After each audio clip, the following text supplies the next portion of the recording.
Wakurugenzi, kuanzia sasa tumesema na tunaendelea kusema, tuna wajibu wa kuhakikisha kwamba kama tuna outsource, tunaipa kampuni yenye uwezo wa kufanya kazi kwenye eneo hilo.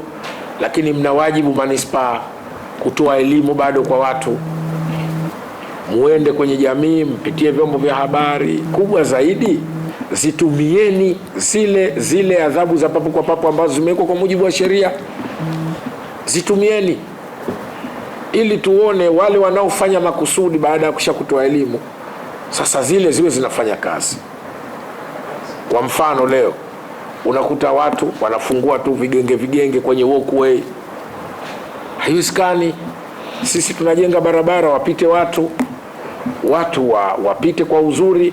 Kuna wasioweza kutembea vizuri barabarani, kwa maana watu wenye ulemavu wanapata nafasi, wako wanaofanya mazoezi. Leo unaenda kuikuta gari imepachikwa kwenye walkway na kila mtu anaiona, anapita hapo wala haulizi, hakuna anayeguswa. Kuanzia sasa manispaa, chukueni hatua bila muhali.